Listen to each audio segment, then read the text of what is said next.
bear with me. I have very poor screen hygiene right now. I have too many windows open. So let me just clean that up really quickly. All right. Okay. So I'm going to go ahead and share my screen just to kind of share a couple different talking points to kick off the meeting. Can everybody see the climate action and accounting SIG landing page? Okay, great. Okay, well, just to kick things off, what I oftentimes like to do is, well, actually, let me start off by doing the housekeeping. This is part of the Hyperledger Foundation. This is one of our bi-monthly meetings. And for anybody interested in joining Hyperledger and getting involved, a couple things to flag for you. It's good to review the antitrust policy that Hyperledger follows. We also have a Hyperledger Code of Conduct. This is an open source community. It requires everybody to collaborate and behave and treat each other with respect. So that is what the Hyperledger Code of Conduct is all about.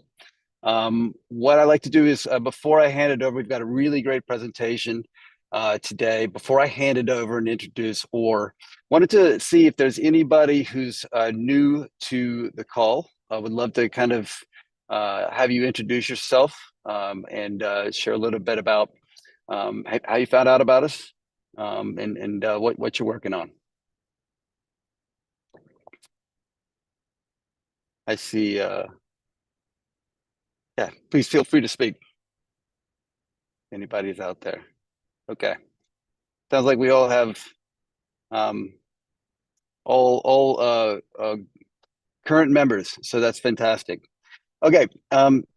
So I'll go ahead and kind of lead off introducing Or. Really excited about this presentation. I was able to meet Or at New York Climate Week, and he is part of the Lexicon foundational to building the Ecological Benefits Framework, which is kind of expanding our ability to really kind of quantify the impact around biodiversity and a range of different ESG silos to really kind of, this is critical for having kind of a shared framework for understanding that impact, for providing value to that impact, and for unlocking the financial dollars from the climate finance folks out there to be able to fund different types of projects in a way that is responsible to the interests of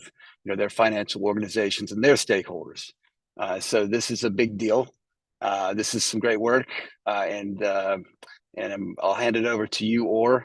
Happy to stop sharing my screen so you can share your screen, if that works for you. Yeah, perfect. And yeah, Okay. I'll start without sharing my screen, and then I'll move into sharing my screen. It's good to see some familiar names here in the crowd, and hello everybody. So first of all, my name is Or. I have been doing work in impact both in nonprofits and for-profits well over 10 years, both on the social side and the environmental side. And my background is climate science, water, and geopolitics. So that's kind of a little bit of my background. I've been working with the Lexicon for nearly a year, and I've been part of this this journey of the Ecological Benefits Framework from the start. And there are some folks here in the room that have also been with us. So good to see those people here. I'll say a word about oh, and also part of my background working in the impact space has been basically focused on impact measurement and management, so very much in line with this kind of idea of impact accounting. And for the past couple of years, I've been trying to help organizations basically figure out how they can use Web3 tools to better do impact. And I've been advising impact organizations, sorry, Web3 organizations to do better impact, and vice versa. I think I got those mixed up. But so we'll jump in, and I'll start by introducing the Lexicon. Actually, the Lexicon's 15 years old. It's a California-based NGO that works at the intersection of conservation, sustainability, and food. What we do is we identify big challenges, identify the domain experts that can meet those challenges, and then we ask them to come together and bring about solutions. And that doesn't necessarily mean create solutions kind of out of scratch, but more share ideas and disseminate these solutions that are already in existence, and kind of find the places where we can work together. The Lexicon also does everything from TV shows for PBS to information artworks that have been showcased in hundreds of places around the world, educating people mainly about sustainability and food. But the work that we're talking about today kind of began actually just about 5 years ago. And it was all under NDA. It's work with Google for Food that essentially asked this question, which is, how do we do food better? How do we basically describe our food systems in ways that don't appear on the back of the can? So we know everything about nutrition when we look at a can, and we can see, how much protein or fats or whatever is in it. But we don't really know where our food came from and who handled it along the way, and what types of attributes that food system or the companies producing it have. So we had brought together some of the biggest food companies in the world, the leaders in this space. And what we did was we asked them to essentially align around shared values and principles. And based on that foundation of shared values and principles, we created a shared language to describe a food system. So I'm just going to share my screen now. Let me see. Is this? All right, here we go. So you can find this, by the way, on the lexicon.org. Most of the resources I'll share. I can drop links as well. But essentially, we developed this this way to describe food systems and their different attributes. And at some point, also Adobe jumped in and they said, "Can we design these icons and make them machine readable and give it to everybody to use?" And that's exactly what we did. So anybody can kind of download these icons and their templates to use them in any way. It's all open source to describe a food system. And it was so successful that the USDA came around. They were like, "Can you do this for local organic food?" And we said, "Yeah, sure, we could do that for local organic food." And did another kind of process with leaders in organic and created some more icons, which were at the time called food icons. Today we call them Lex icons or lexicons. And then after them, the Global Sustainable Seafood Initiative asked, "Can we do this for small scale fisheries?" And so we did the same for small scale fisheries, and created a shared language of icons to describe different attributes to do with sustainable seafood. And finally, also for regenerative agriculture, kind of expanding into this realm of agriculture and describing the processes that are to do with regenerative farming. And at some point, Google came back to us and said, what is this thing that you're doing? What's happening here? Because this has kind of expanded. And what we said is it's an accelerator for good ideas, but the word accelerator was taken. So what we describe is we're activating. So these are activators, and we're taking all these folks together and we're activating them in a certain direction. And we've done about 25 of these now. And it's always roughly the same formula, right? We bring together the stakeholders, the competitors, everybody who's a leader in the space. We come to alignment on values, on principles and language. And then we build a visual language that they can explain what they're doing with. And most importantly, we also set this free. So this is not something that is owned by the Lexicon in kind of a commercial way. It's open source. It's under a Creative Commons license. And sometimes it even spins off. I mean, Region 1 is a different organization now, right? So it's always public good in the end. And then we were approached by Ripple, who asked us if we could do the same for carbon markets. And we said, no. We can't, because carbon is, working with these regenerative agriculture folks, we saw that, it's not just about carbon. It's all these different elements, right? And if carbon is just a fraction of the equation, maybe we can do this in a more holistic way, and talk about air, water, soil, biodiversity, equity, and carbon. And once we look at it through that framework, that's how we kind of get to EBF. But I'm jumping ahead because a lot of the times when we talk about impact, this is what we are referring to: air, water, soil, biodiversity, equity, and carbon. Most companies, you look at their ESG reporting, their SDGs, or whatever they're doing, it usually falls under one of those six. So when we started the Ecological Benefits Framework, the EBF, we said we'll gather all these experts, and obviously thanks to Ripple and other partners, we put a Web3 spin on it, and so we actually started with 5 different work streams: refi, payment for ecosystem services, technological infrastructure, MRV, which is monitoring, reporting, and verification, and working with case studies. And that allowed us to essentially build this language. So let me jump a little bit into the actual EBF and what it is and how it works. So yeah, so everybody kind of, I mean, it's at this point, it's kind of common knowledge that our status quo is an economy that's based on extraction.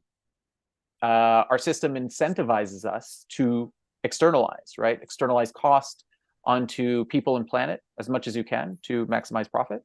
And sure, that works, but we live on a finite planet, and actually it brings about some pretty terrible things, right? Some extremes, whether it's the weather that's changing due to the climate and its effects on water, on biodiversity, and what have you. And the responses that we've kind of come up are also quite imperfect in a lot of ways, whether it's issues with trust, whether it's poor governance, or just kind of not doing it right.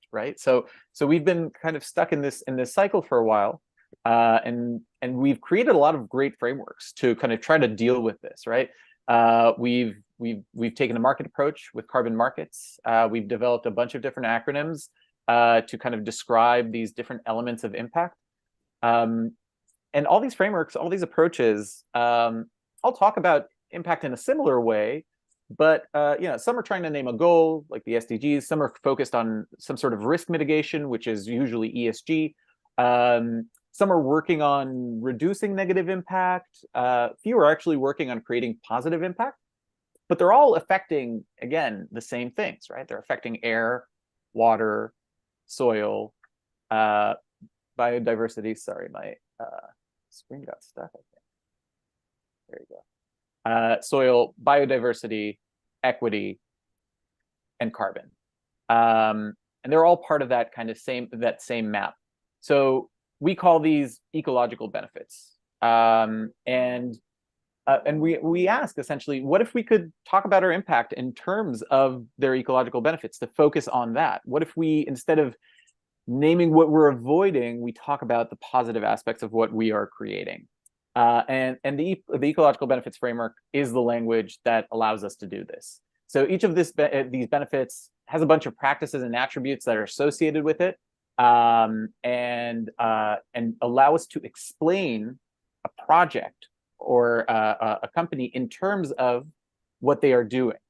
And then you might ask, well, how did you arrive at these different attributes? Why are they so different from the existing SDG frameworks or ESG frameworks or so on? And the answer is that it's a bottom-up approach, that we worked with projects on the ground to describe, to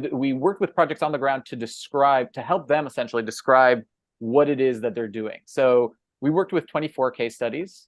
I'm going to show you a couple of them here.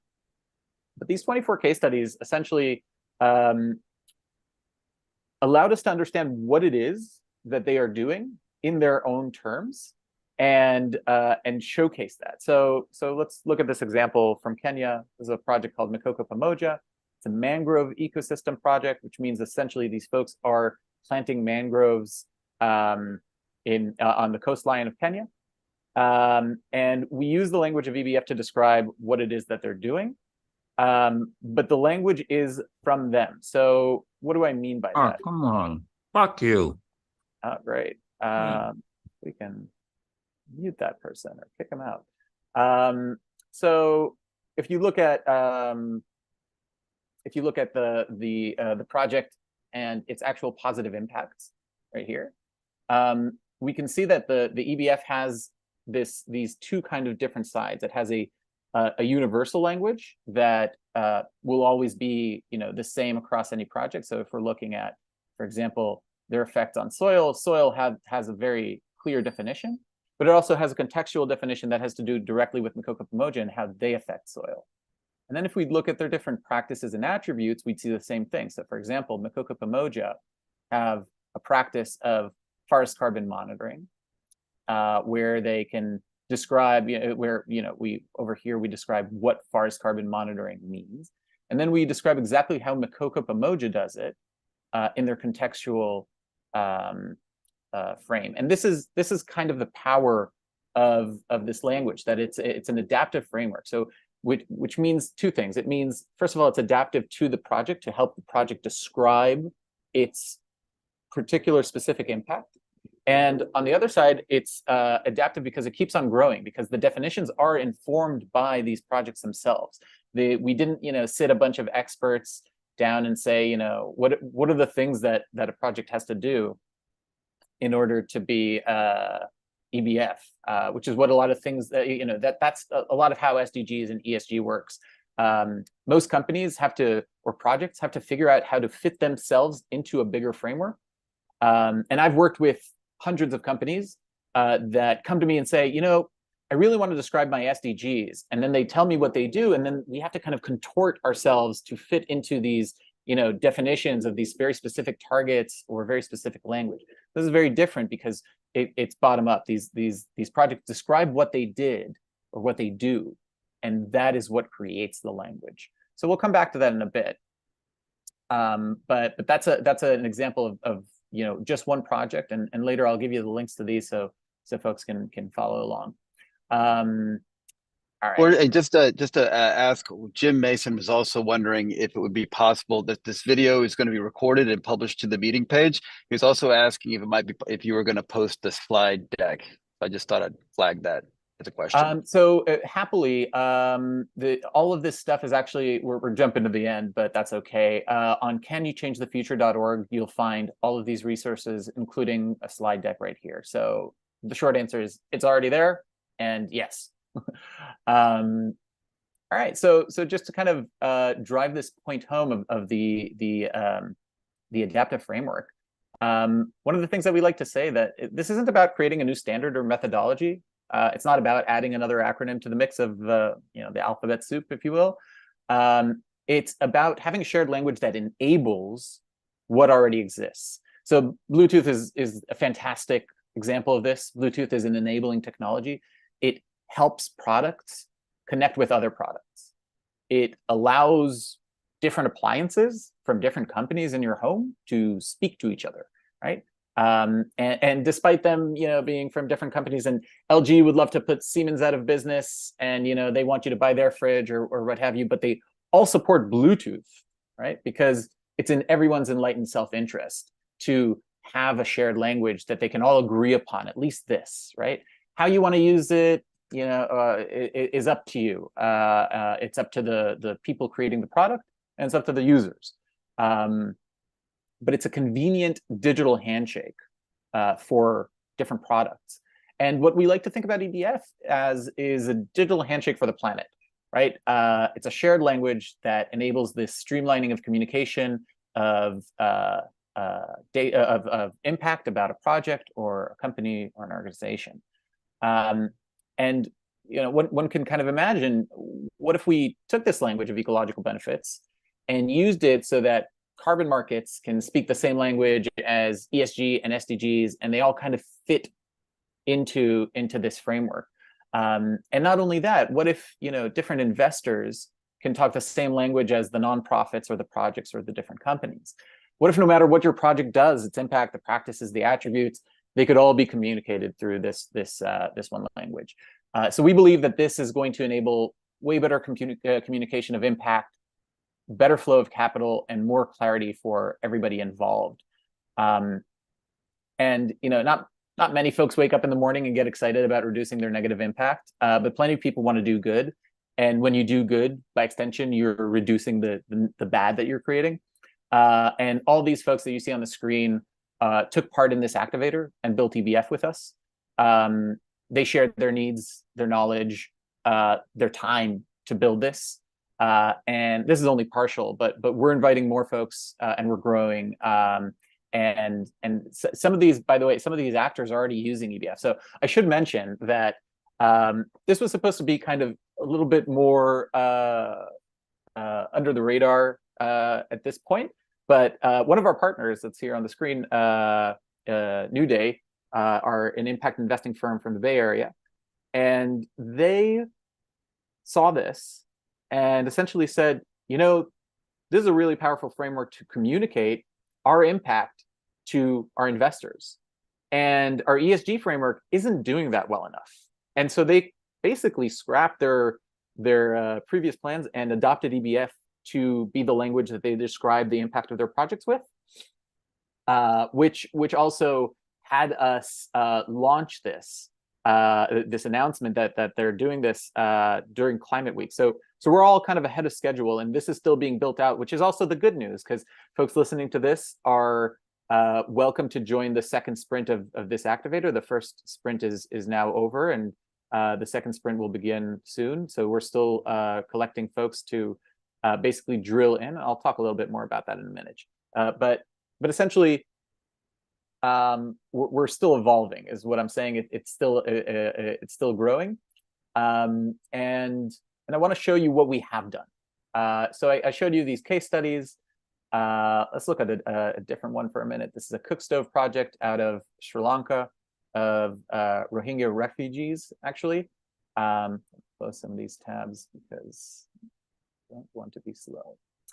And you can see how the language is being used here. We kind of show them, and we imagine a world where in the future, you know, a project might say, you know, we're looking for a grant to give cook stoves to people, and the donor might say, oh, that sounds great. Why don't you fill in, you know, an EBF? Go to Can You Change the Future or wherever. Right, and basically fill in your EBF, fill in a questionnaire that pops out on the other side, this kind of fingerprint that allows anybody to understand what this project is actually doing, both big picture, so kind of, you know, what's its effects on air or on equity, and then very specifically, what are the practices and attributes that have to do with that, so we could look at it that way. While this will load, I want to show you this. One can look at all of the existing icons that are already out there. So if you go to the Lex icons page, you can see that we have just on this page a couple hundred, I think something like 350 icons that have to do specifically with ecological benefits. There's over 3,000 icons that have to do with describing projects in general, and one can click on them, read about them, and so on. But more importantly, or more interestingly, what one can add, right? So if you feel like you have a great idea for a new term that you can't find here, or practice or attribute that is relevant, you can click here and let us know, and we will be able to add it to this language. Last thing I want to show before we jump into questions, which I see the chat is lively, but I can't look at it right now, is this simulator, which was a really interesting project that we kind of took to explain what exactly or how exactly EBF can be used. So over here, you can essentially play with what does it look like to use EBF. So for example, I'll give this a second to load. This simulates how different buyers or users of EBF might use it. And maybe I should actually clarify a second before that, that we're not exactly just talking about a language, because this language can, and these machine readable icons can be used in a very practical way. One can imagine this language is adopted to, for example, create an asset that represents that impact, right? And what if we can all co-create a way of talking about ecological credits or new tokens, describing all impact regardless of what token or what chain or what credit, but we can talk about them in the same way. And so we imagine that that'll be a pretty major use case that markets might adopt to essentially trade in these impacts. One can also imagine that you can bundle those tokens, right? So if you have a bunch of different credits or tokens that have to do all with air or water or soil and those different practices, you can bundle them into one of those tokens or even a whole EBF token. We're not currently building that, but this is a way to think about it. So let's look at, for example, this journey. Over here, we have 6 different folks that might use EBF in different ways. This woman is CT, head of CSR for some big multinational corporation. And CT, we can learn about her company and what they're all about. So this company is interested in biodiversity and carbon. And we can read about her story and why this matters, and perhaps kind of what her risk appetite is and what kind of transparency needs that she might need. And then we'll look at what types of credit she might buy. So she might buy a carbon credit, or she might need it to be retirable as opposed to something that you could trade. And excuse me, what kind of markets she's interested in. She needs a compliance market. She needs it to be on registry. She has all sorts of needs. And according to those needs and that profile that we just showed, she might choose, that cook stove project that we were looking at before. She might maybe choose to explore a different project called Reseed, based out of Brazil. And then we can read about the specific projects and how they use EBF to describe their impact. So CT described what she needed using EBF, and the project describes what it does using EBF. And we can also look at that specific project's MRV, their monitoring, reporting, and verification, and how they do that, and how that relates to EBF in different ways. And as you can see, there's icons all along the way kind of describing exactly what these different projects are doing, or what these different buyers need. And we can look at the very specific ecological benefits and dive in, and all this stuff is just a lot of information that you can kind of sift through later. But what we kind of really want to show is that this is a tool that has different uses for different people from different sides of this equation. So the big multinational corporation might use it in one way, Reseed might use it in another, but the fact that they all use the same language allows them to connect. And essentially, we invite you to play this game and see, or the simulator, and see how philanthropists might use EBF, how a retail buyer might come into contact with it, impact investors, institutional buyers, and even government actors. I'm going to pause here because I've been talking for a long time, and I'm sure that there's some questions. So I'm going to pause here. I'm actually going to also copy this link and put it in our chat, but it's really catchy and easy to remember. CanYouChangeTheFuture.org. And please feel free to visit there. So I'm going to put that in the chat now. Fantastic. All right. So I'll pause here if there are some questions, perhaps. Jim, go ahead. Sure. Yeah, Jim. Quick question. So it's great what you're showing, and I understand, I'll call it the challenges that you're addressing well, because I've been in the space for a while. In the carbon market for a longer time, but more recently in what I call the ecological green space over the last couple of years. And looking at it, where are we now operationally on being able to leverage this stuff? So I've got, in a sense, a very large project I'm looking at trying to get off the ground, and trying to figure out, in a sense, looking at what you have, what infrastructure is possible that we can get started with for our project, in a sense, tomorrow. All right, so there's 2 answers. The first is these icons, you can begin using them tomorrow if you'd like, and they have associated terms and definitions to each, right? So if you're describing, say, a conservation project. We have a bunch of icons that have to do with conservation or biodiversity monitoring or what have you, and you can use those icons tomorrow, basically as you know, as a graphic file, a term, a definition, and part of a larger language. In terms of the technological infrastructure, and say, let's call it the edges of every term and definition, how it interacts with, you know, different systems. This is actually the thing that we're going to be working on in the second sprint. So I wouldn't go so far as to say that, you know, this is absolutely ready to be assetized tomorrow and you know, begin using it. But that will be true very soon once we finish the second sprint. Having said all that, also, there are folks that are just already using this, right? So because of that first bit that I talked about, the usefulness of this as a language. So, you know, whether it's that impact investing firm, or we have a conservation project or company that facilitates these projects, and a Web3 organization that are using this as the language to describe their impacts. So people are already using this, but they're using it, say, in the old-fashioned way, in the same way that you might use SDGs or ESG. The leveraging of the technological aspect will begin soon, but that is not something that's available yet. So in the past, I've already built marketplaces for carbon offsets, retail marketplaces where you can buy and exchange, trade them, we can register projects and all that, put it all on the blockchain and so on.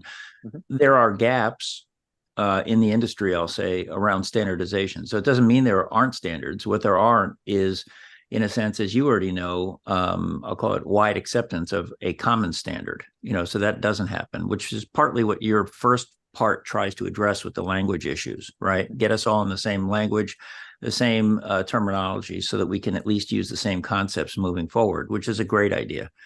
So that's really, really good. The problem I have is I'm also trying to, in a sense, launch something as a real project now in, I'll call it green forests. And in that space, I have all the same things you talk about, MRV. And I'm actually looking at trying to build those things out today. And it would be great to find a way, if there was a way to align with what you're trying to do, but it's not clear to me that there is at this point. Anything to do with what I call your phase 2. So it sounds like, well, we can use the Lex icons and standardize on the terminology, which makes a lot of sense. It seems like we're going to have to move forward independently because there's no way to sort of align, you know, on the infrastructure efforts, I guess, which is the phase 2 piece. Well, I would invite you to actually join and see if this is exactly the way to grow together. So I'll say a word about the activators and how they work, because maybe that'll also clarify something. When we do these activators, when we do these big groups with the multiple work streams and aligning different actors, we come with a very I'll use the word fuzzy idea of where we're going, or not fuzzy. We have an idea of where we're going, but really the group is the thing that moves the activator along. And what I mean by that is that almost everybody in our activators are either competitors or folks that are working on very similar things. And so, you know, everybody's kind of like a little afraid to give too much or to push the group in. But at some point, somebody comes along and says, you know, actually, I think we should totally do this in this direction. And it moves the group ahead. I mean, so everybody, yeah, people are essentially kind of we're navigating together, right? So people who have ideas or who have things that they need this language to represent, for example, or they need it to work in a certain way, are entirely self-interested, and it moves our group forward because they will say, you know, I think this language needs this technical aspect, needs this clarification, needs this terminology or what have you, and then, you know, unless there's like an uproar from the group, we build it together. So, but week by week, the activator is usually you know, meets once every 2 weeks. What we do is we meet all together, we have a conversation, we learn something, and then usually somebody will say something like, oh, but we need this new term, or we need a map that shows us all these impact projects or what have you. And in that gap of time between the two meetings, we will build that. We will create it. And we have a team of of researchers and people who are experts that help us build that in the in between. So that's a long way of me saying what you might feel like you're missing is exactly the kind of thing that we will build in the next activator. And if you have ideas and ways that you'd like to push that forward, you're welcome to bring that in. Okay, so then you have some information somewhere about how to join the activator group, or at least participate in meetings. That kind of. I'll put an email in the chat. And yeah, or do you think maybe we could make an announcement too? I'm worried that the chat might not show up on the video that we're posting, and so this will get a lot of views through our different channels afterwards. So this is a good opportunity, I think, to potentially get some more people involved in the activator. It's easy for them to figure out how. Yeah, so all you have to do really is email Sophie at thelexicon.org. So that's SOPHIE at thelexicon.org. And Sophie is organizing weekly calls to explain the second activator and essentially see who can join, who can't, and keep everybody informed. So I encourage you to reach out to Sophie. I put the link in the chat again, Sophie at thelexicon.org. And I see Elizabeth with her hand up. Hi, I'd like to see these tokenized so that I could maybe go on a marketplace and click on a food icon and trade some of my carbon credit icons for that, so that you could just use these icons as a fungible token. Thank you. Over. 100%. I'm with you. That is part of the vision. I know for a fact that there are folks that were in the first activator that are already working on things like that. So yeah, you heard it here first. I have a question. I'm kind of curious about your successes, and I don't want to say failures. I want to say learning moments for trying to really kind of build adoption in the marketplace. What has your experience been like? What's worked well, and what maybe hasn't worked well, so we can kind of learn from that. Well, I'll start with what works, and it's not so much what works as it is the foundational kind of idea of how we work. So these activators, I showed that slide before with like a bazillion logos. This is, in our view, the way to create adoption, but it's not even about adoption so much as we invite all these people that, like I said before, might be competitors that otherwise wouldn't work together to to create a shared language, let alone think about shared values or principles. And because they are all building this together, and everybody in the group is putting in their 2 cents when they want to, right? When they need to. Say we had a project that found it incredibly important to make a distinction about land tenure, for example. And they needed to explain land tenure because when you don't explain land tenure of a project, you're actually leaving out a very important piece of information that has implications on equity or social equity rather, and things that matter, especially in carbon markets, and are not present in the, you don't if you look at a carbon credit, you don't know, say the state of the land that it came from, if it was a conservation project, and who's doing it, how did it happen, and all that. So we had a project that found it incredibly important to know that, and so we made it a whole module, a whole kind of question set when they described the project. And so the reason I'm saying all this is because the folks in the group are telling us exactly what they need. So the product in the end is what they need. They're not, it's almost like adoption is the wrong word. They're building it for themselves almost, right? And so, and when you're part of that group and you're seeing exactly where this is coming from and how this is being used, and you can morph it to your own benefit, then this just becomes useful, right? Like it just becomes like the thing that you need. And here we built it together, and the facilitators helped us, make it happen in a sense. So it's very much a group co-creation, and that's about adoption. About mistakes, I mean, I think honestly, mistakes are also kind of built into that process.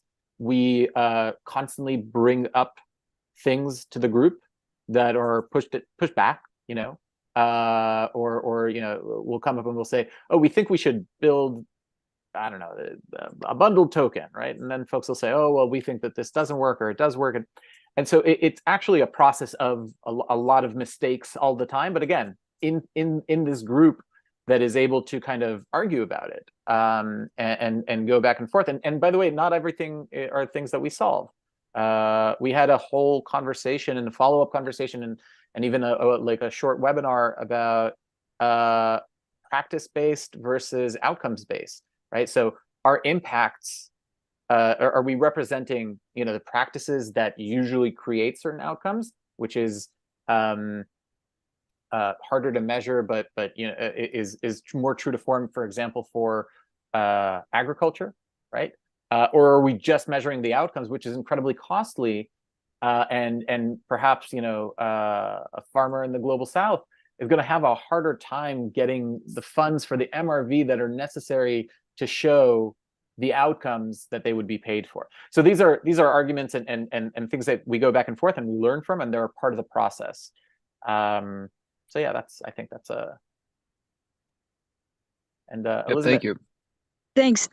Are each of those corporates that you've listed on that placard willing to exchange their products and services for other credits? Like supposing an Amazon rainforest protector needs a new smartphone because theirs rusted, so all they have to do is click on the smartphone, or the product, and then any one of those corporations that provide smartphones will be willing to actually ship a smartphone to the Amazon rainforest in exchange for the carbon credits that the Amazonian rainforest protectors are providing?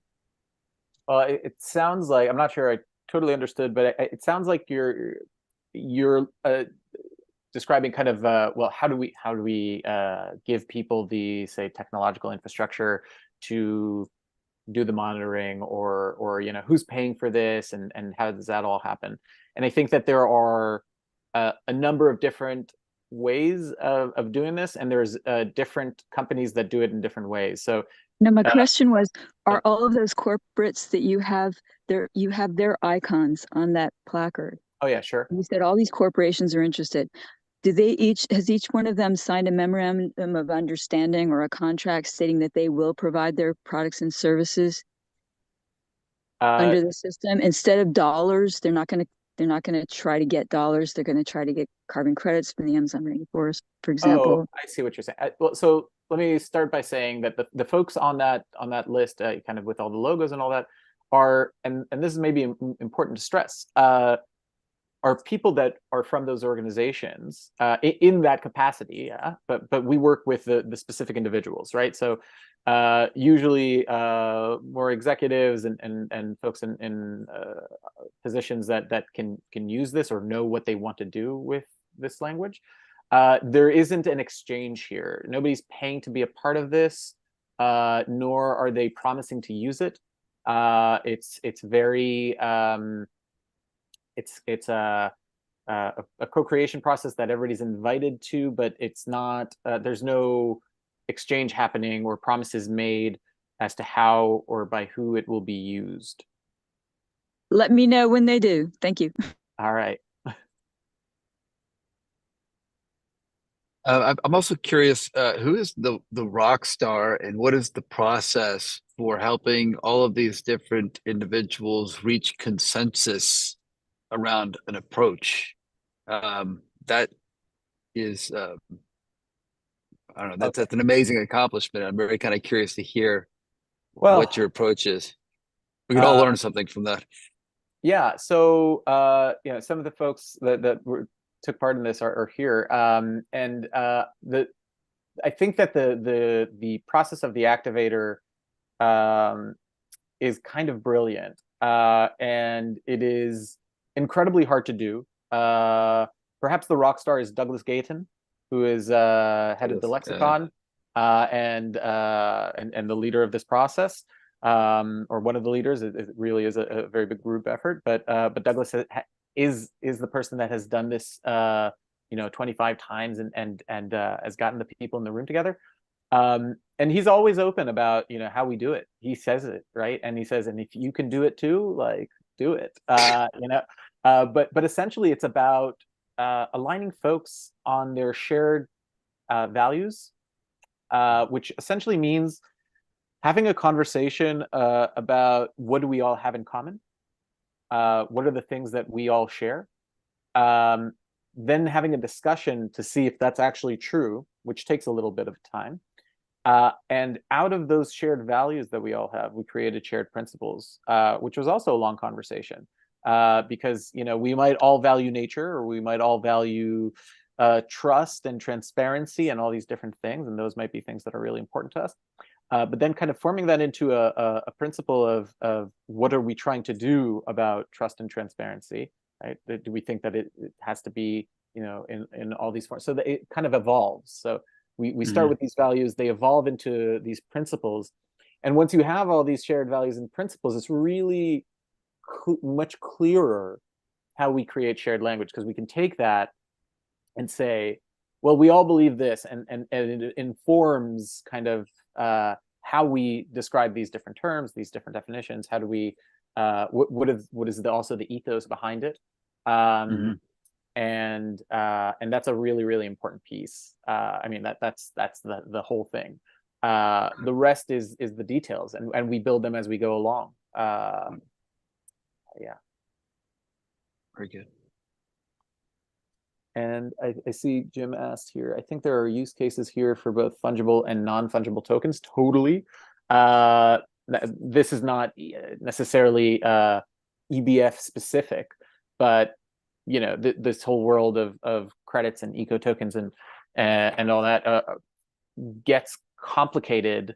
Carbon is easier because it's fungible, for lack of a better term, right? I can emit in New York and offset in Sri Lanka, and we can argue about if that's actually fungible, but for the sake of this argument, let's say that is fungible. I can't empty the aquifer in Arizona and replenish water in Poland and call that an offset. So some things are not fungible. And I think that as we kind of go deeper into this world of offsets or compensation for different impacts and so on, there's a lot of different solutions that have kind of come up. But what we find more and more, and this has also informed some of the EBF, is that the details matter, right? So I just kind of talked about the context, and one of our principles, by the way, is context matters. But the companies, a lot of companies that are buying large amounts of credits are interested in the storytelling. So traders who are trading carbon credits on markets, this could have been any other asset, and they're just trading. But companies that are doing this, for example, for the benefit of their branding or public image or what have you, really want to be able to tell the story. And actually, this is part of where EBF sprouted from, because our first case study that we started off from before we even started the activator was we looked at biochar. We looked at a company called Pacific Biochar and tried to describe their impact in terms of air, water, biodiversity, soil, equity, and carbon. And the reason that we chose Pacific Biochar was because they had a very big company had bought a large amount of carbon credits from them, and they had to put out a press release to explain why they bought these incredibly costly carbon credits from this obscure process of biochar that not as popular as one might think. And there's like a 3-page press release to explain like why they bought these carbon credits. Imagine that they could, explain it through EBF, be a little bit more succinct, be a little bit more elegant and easy to understand. And this is part of that kind of thinking of, that specifically with biochar, that's fungible, but if you were perhaps, giving money to a project, a conservation project in the Amazon, and this specific project works with indigenous people at the headwaters of the Amazon, and they empower the local population and so on and so forth. Well, then a carbon credit doesn't really cover all that, doesn't really talk about all that biodiversity and equity aspects and so on. So there is a very big importance to being able to add those layers of data, and especially to things that are non-fungible. Yeah, and so I'll say there's the thing I've learned over the years is there's really three legs to this stool, so to speak, that you sit on. So one of them is economic, obviously, and we call it a value chain economy. Basically, the idea of you define a micro environment as a value chain economy. The second leg that you just hit, which is important, certainly really important, is the social aspect. So you have to have a social leg to the thing. So in my case, we have the Good Forest Project, which is, I'll call it the economic model. As a nonprofit, then we move over and say, okay, there's the Friends of the Forest social side, which is the social story behind that. And then the third leg of the thing is education. And the education one is sort of the leading one because that's the free part. Nobody knows what's going on. To your point, you have a lexicon, but even bigger than that is just the whole education story behind it. So education has to come out there. That's one leg. You've got the social aspect where you build a community and identity in there. And the third leg is the economic model. And if you have all three of those, you can have a very viable, differentiated solution out there that is not just what I call selling carbon credits for the lowest price possible. And if you don't do that, you're, as you said, in the carbon credit market, just dumping carbon credits and hoping for the best. Yeah, I think that it's all about giving a little bit more information, creating value essentially, or bringing value forward and giving it a name. Just to hop onto that, and I think that really kind of speaks to this idea of carbon credits and co-benefits is another word of kind of broadly categorizing that term. And I know that there is a marketplace for co-benefits, but I'm not sure where the financial industry is for being able to kind of price those. So I'm curious, is that a space for, clearly you've got your work cut out for you, but do you think that that is a space for EBF and the Lexicon to build potentially another activation group with the financial industry to be able to really kind of figure out, not to be crass, but the entire point is to, of a lot of this, I think, is to be able to unlock the financial flows to get to the places they need to be. In order to do that, the financial markets need to understand how to kind of properly price things. And so I'm kind of curious where your thinking is that something that you guys are talking about? Or is there somebody else who's working on that? Well, how's that space being moved forward? Ooh, how's that? So these are very different questions. But yes, first of all, this is something I think about all the time, obsessed with this question. And I will start off by saying that I don't, at the moment, I'm not one to say, never or not, but right now, this is not the focus of EBF. And the way, again, to think about this is as Bluetooth, right?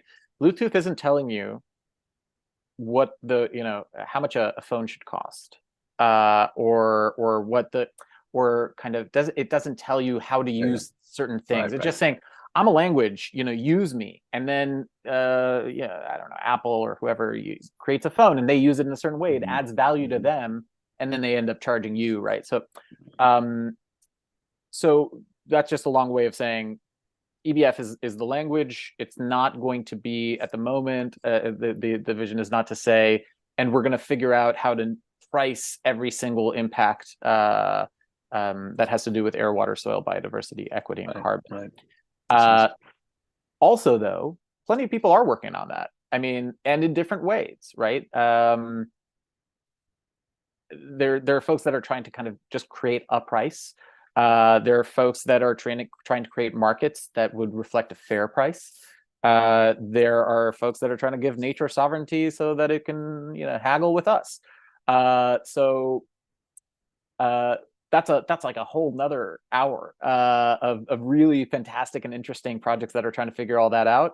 Well, maybe we'll have you back and have a panel of people. That'd be really interesting. So cool. That'd be so cool.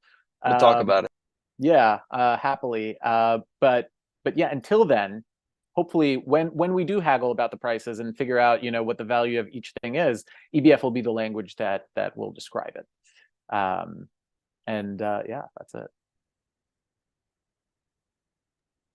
Well, okay. Well, I don't see any other hands raised, and we're running up at the end of the hour. That was action-packed, really educational, or that was fantastic. You're really good at presenting this. I can tell you've done it a lot. I like the way that you've kind of brought it together. The Bluetooth kind of concept, I think, really helps me get my mind around it. So I really appreciate your presentation. I really appreciate the work that you're doing. And this is definitely one for the books for Hyperledger and the Climate SIG. Super interesting stuff. Looking forward to sharing this video and building awareness for it, because I think it's good work, and we want to get as many active volunteers to participate in this next round as possible. I'm so glad, and it was interesting for me too. I'll keep following along. Thank you so much for having me, and canyouchangethefuture.org. Okay. Yep. Thank you. I've already got the link. All right. Alrighty. Bye-bye. Bye-bye.